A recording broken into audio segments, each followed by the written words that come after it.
अस्सलाम वालेकुम स्टूडेंट्स, आज हम डिस्कस करेंगे remaining portion evidence of evolution का, जिसमें हमने 5 पॉइंट को डिस्कस करना था। Biogeography, fossil record, comparative anatomy, embryology और मॉलिक्यूलर बायोलॉजी।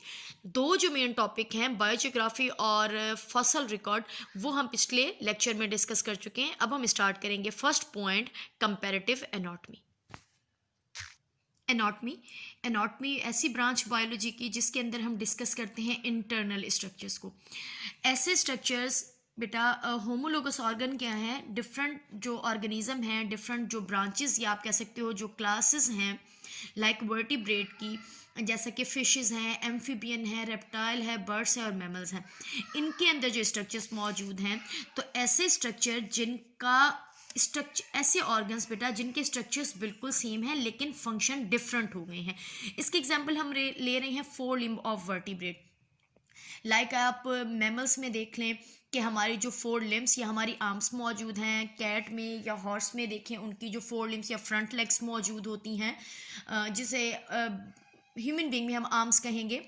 नंबर 2 आप देखते हो बर्ड्स में, उनमें ये जो 4 आर्म्स हैं, 4 लिम्स हैं, ये कन्वर्ट हो चुकी होती हैं विंग्स में।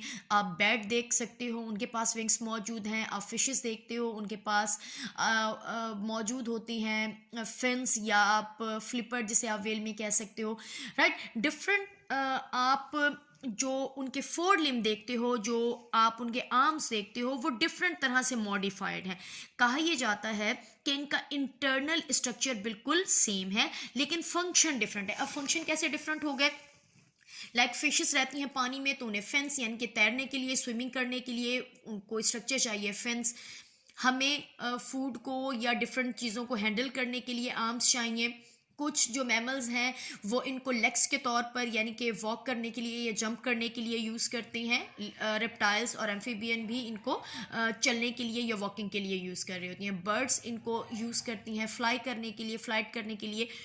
तो स्टूडेंट्स देखिए, इनका कहा जाता है कि इनके इंटरनल स्ट्रक्चर बिल्कुल एक जैसा है लेकिन फंक्शन डिफरेंट है। एक जैसा स्ट्रक्चर का मतलब ये है कि वो किसी एक ही ओरिजिन से ओरिजिनेट होकर आए हैं, एक ही एनिमल से या एक ही तरह के ऑर्गेनिज्म से बने हैं, पर डिफरेंट इन्वायरमेंट में रहने की वजह से यही आर्म्स डिफरेंशिएट हो गई, या आप कह सकते हो कि मॉडिफाई हो गई और अब इनके फंक्शंस अलग हो गए। इस तरह के ऑर्गन्स को क्या कहा जाता है? Homologous organ. और इस तरह की जो एवोल्यूशन है उसे क्या कहा जाता है बेटा? Divergent evolution. वैसे तो ये लॉन्ग क्वेश्चन है, पर डाइवर्जेंट एवोल्यूशन की डेफिनेशन शॉर्ट क्वेश्चन के लिए आती है। ऐसी एवोल्यूशन जिसमें ओरिजिन सेम है लेकिन डिफरेंट एनवायरनमेंट में सर्वाइव करने के लिए डिफरेंट तरह के फंक्शन अडॉप्ट कर लेते हैं वो एनिमल्स। अब हम दूसरे पॉइंट पर चलते हैं कि वैसे ये इंपॉर्टेंट नहीं है हमारे टॉपिक के लिए, लेकिन क्योंकि अगर हमने होमोलोगस ऑर्गन पढ़ा है तो इसके ऑपोजिट होता है एनालॉगस ऑर्गन। एनालॉगस ऑर्गन क्या है? ऐसे स्ट्रक्चर, ऐसे ऑर्गन्स जिनका फंक्शन सेम है लेकिन स्ट्रक्चर डिफरेंट है, लाइक विंग्स। अब विंग्स आपको पता है कि मौजूद होती हैं मॉस्किटो के पास भी, जो कि एक इनवर्टिब्रेट है, और बर्ड के पास भी, जो कि वर्टिब्रेट है, पर स्ट्रक्चर बिल्कुल डिफरेंट होगा लेकिन जो फंक्शन है वो सेम रहेगा। दोनों ही इसको किस चीज़ के लिए यूज़ करते हैं? फ्लाइट करने के लिए। इस तरह की जो एवोल्यूशन है वो कहलाती है कन्वर्जेंट एवोल्यूशन। बेटा what is divergent evolution? Divergent evolution में किसकी एग्जांपल हम लेते हैं? होमोलोगस की। और कन्वर्जेंट एवोल्यूशन में हम किसकी एग्जांपल लेते हैं? एनालॉगस ऑर्गन की। कन्वर्जेंट एवोल्यूशन क्या होगी? ओरिजिन डिफरेंट है लेकिन फंक्शन आप कह सकते हो सेम है। इसके बाद हम सेकंड एग्जांपल लेते हैं फ्लावर की। आपको पता है कि फ्लावर पर डिफरेंट तरह के पार्ट्स होते हैं, जैसा कि सेपल है, पेटल है, एंड्रोशियम है, गाइनोशियम है। कहा यह जाता है कि ये सारे के सारे मॉडिफाई हुए हैं लीव से। तो फ्लावर कब बना बेटा? जब लीव्स में मॉडिफिकेशन आई और उसके डिफरेंट पार्ट बन गए और वो बन गया एक नया ऑर्गन। तो ये भी किसकी एग्जाम्पल है? ये भी किसका प्रूफ है? ये भी एवोल्यूशन का प्रूफ है। इसके बाद यही ऑर्गन में ही हम देखते हैं vestigial organ. What is vestigial organ? ऐसे ऑर्गन जो कि हमारी बॉडी में मौजूद तो होते हैं लेकिन उनका कोई खास फंक्शन नहीं होता। इससे ये साबित होता है कि अगर उनका फंक्शन हमारी बॉडी में नहीं है तो हमसे पिछले जितने भी हमारे एंसेस्टर थे उनमें इनका फंक्शन मौजूद है। Like appendix. अब अपेंडिक्स आपको पता है कि हमारे पास मौजूद होती है लार्ज इंटेस्टाइन में, जिसका कोई भी फंक्शन नहीं होता, पर हमसे पिछले जो मैमल्स थे क्योंकि वो हर्बीवोरस थे उनमें इसका खास तरह का फंक्शन मौजूद है। लाइक वो क्या करते हैं, अपेंडिक्स में इस तरह के एंजाइम मौजूद होते हैं जो सेलुलोज को या डिफरेंट प्लांट के फाइबर्स को डाइजेस्ट करने में उनकी हेल्प करते हैं। तो हमें यहाँ पर प्रूफ मिलता है कि जो एनाटॉमी है, सेम तरह के स्ट्रक्चर, होमोलोगस स्ट्रक्चर मिलने का ये प्रूफ मिलता है एवोल्यूशन से कि हम सारे के सारे किसी एक ही ओरिजिन से या एक ही तरह के ऑर्गेनिज्म से ओरिजिनेट होकर आए हैं। स्टूडेंट, सेकंड हमारे पास जो टॉपिक है वो है embryology. What is embryology? Embryo के अंदर जो चेंजेस आती हैं और वो एक सिंपल स्ट्रक्चर से एक कॉम्प्लेक्स एडल्ट में कन्वर्ट हो जाता है, इन सारी की सारी जो डेवलपमेंट हैं, जो चेंजेस हैं, उसे हम कहते हैं एम्ब्रियोलॉजी। तो देखा ये गया है कि जो वर्टिब्रेट के एम्ब्रियोज हैं और उनके अंदर जो डेवलपमेंटल स्टेजेस हैं वो सारी की सारी फीटस या आप कह सकते हो एम्ब्रियो में बिल्कुल सिमिलर स्टेजेस होती हैं। लाइक बाद में लास्ट के कुछ टाइमिंग में वो अपने एडल्ट के अकॉर्डिंग या आप कह सकते हो कि अपने फंक्शन के अकॉर्डिंग या अपने इन्वायरमेंट के अकॉर्डिंग फिर वो उस तरह से मॉडिफाइड हो जाती हैं। अदरवाइज उनके जो स्टार्ट की स्टेजेस हैं वो बिल्कुल सिमिलर हैं।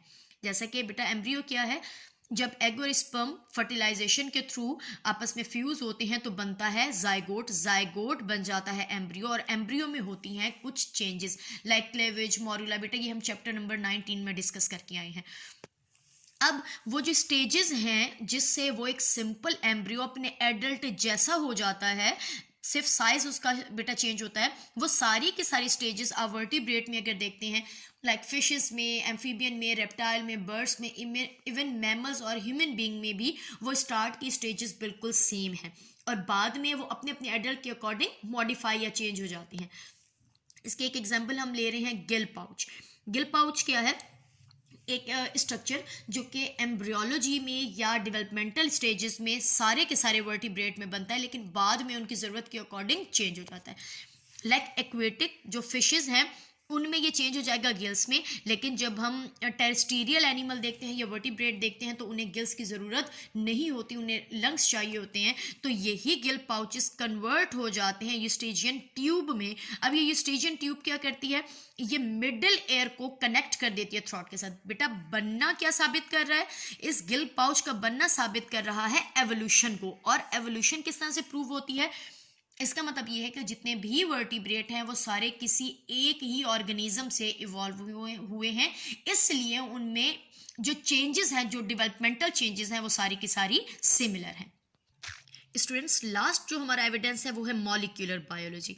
मॉलिक्यूलर बायोलॉजी मीन्स मॉलिक्यूल्स, जो लिविंग ऑर्गेनिज्म के अंदर कंपाउंड्स या मॉलिक्यूल या एलिमेंट मौजूद होते हैं, उन सबको हम डिस्कस करते हैं ब्रांच जिसका नाम है मॉलिक्यूलर बायोलॉजी। तो हमें ये देखने को मिलता है कि डीएनए है, आरएनए है, प्रोटीन है, डिफरेंट कंपाउंड्स या मॉलिक्यूल हैं, इवन जो अमाइनो एसिड हैं, अमाइनो एसिड के अंदर जितने भी न्यूक्लियोटाइड हैं वो ओवरऑल सारे के सारे ऑर्गेनिज्म में सेम होते हैं। जैसा कि डीएनए अगर आप बैक्टीरिया का भी देखते हो तो वो भी न्यूक्लियोटाइड से बना है। न्यूक्लियोटाइड में सेम वही 3 तरह के कंपोनेंट हैं। जो अमाइनो एसिड हैं वो ऑलमोस्ट जो आप कह सकते हो 200 टाइप के हैं या 2000 टाइप के हैं, वो सारे के सारे ऑर्गेनिज्म में बिल्कुल एक जैसे हैं। इवन आप ये देखते हो जेनेटिक कोड जो हम चैप्टर 20 में पढ़कर आ रहे हैं, जेनेटिक कोड भी इवन यूनिवर्सल है। चाहे वो बैक्टीरिया है तो उसमें भी वो जेनेटिक कोड जो ट्रिपलेट की फॉर्म में होता है सेम अमाइनो एसिड को रिप्रेजेंट करता है। इसके अलावा आपने जो इलेक्ट्रॉन ट्रांसपोर्ट चैन पढ़ी है, ठीक है, या जो आपने रिस्पायरेटरी चैन पढ़ी है, उसमें भी आप डिफरेंट तरह के जो एंजाइम देखते हो, डिफरेंट तरह के रिड्यूसिंग या ऑक्सीडाइजिंग एजेंट देखते हैं, साइटोक्रोम देखते हो, वो सारे के सारे बैक्टीरिया से लेकर ह्यूमन बीइंग तक सेम है। इसका ये मतलब है कि हम सब किसी एक ही ऑर्गेनिज्म से ओरिजिनेट होकर आ रहे हैं। तो स्टूडेंट्स, आज हमने डिस्कस किया है और फाइनल भी किया है अपने एक लॉन्ग क्वेश्चन को जिसका टाइटल है एविडेंसेस ऑफ एवोल्यूशन, जो कि 5 तरह से था: biogeography, fossil record, embryology, comparative anatomy और मॉलिक्यूलर बायोलॉजी।